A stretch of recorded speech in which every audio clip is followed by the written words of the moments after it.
Hello, I'm Connie Foster, and I want to thank you for joining me today for today's Chancellor's Chat. A few minutes of campus updates. Today we are in the David Rodley Hall, and my guest today is Jason Winget, who is our leader of our FFIT team, which is Falcons Forward Implementation Team. The team started on July 1 and have been at work every day, I think 24/7. It consists of about 6 people, a small team. It has a number of liaisons back to faculty and a student liaison as well. And they also reach out to hundreds of other people to help us open up campus. So Jason, thanks for joining me. And I know that you and others have been working on a reference guide to help us navigate through this new world. Could you tell us more about the reference guide? Sure, Connie. The reference guide is a document that really is bringing together effort from many people across campus. It's really countless, the number of people that are contributing the information that is in it.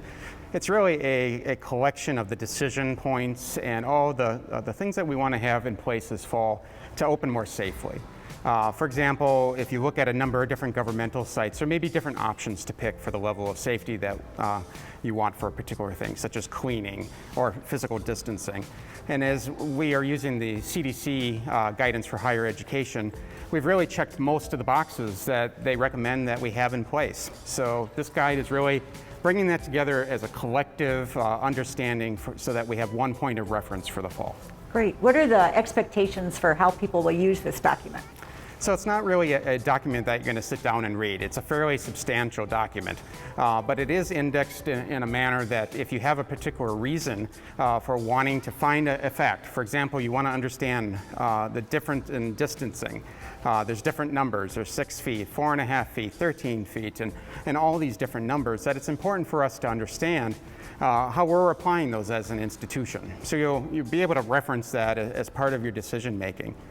There's also, as part of our opening on our various targets here in August, a checklist that will be there for each department to go through so that they can feel that they're going to open more safely as well.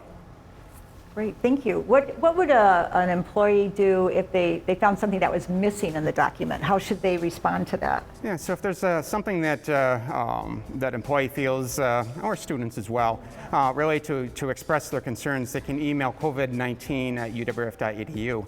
But you can also reference the COVID-19 website as well as the Falcon Forward website for additional information too as a point of reference. And one of the things to understand is that this is a moment in time now. We are trying to have this document available so that people can be making decisions forward, but we also recognize that it's going to be ever-changing, so it's not something to be printed out and take and run with. It's going to be updated very frequently as we learn more things with that. And if somebody feels that their department can't meet the recommendations, they really should work through their normal organizational structure to be able to resolve that maybe with their department chair or their division lead or dean to try to address that. And if they need assistance too, the Falcons Forward Implementation Team will be there to assist them to try to address that. Great. Well, thank you so much for all that work. It's going to be a lengthy document and a living document, but we think you'll find it very helpful. Thank you, Jason. And thank you to FFIT and all the good work you've been doing. Much appreciated.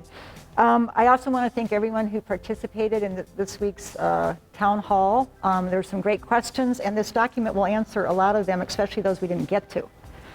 Some good news before we go. We received a 5-year funding for our TRIO programs. That's our Upward Bound Student Support Services and McNair Scholars. So this is really great news, and congratulations to everybody who works in that area. So with that, I just want to say thank you for being with us this afternoon, and we are Falcon.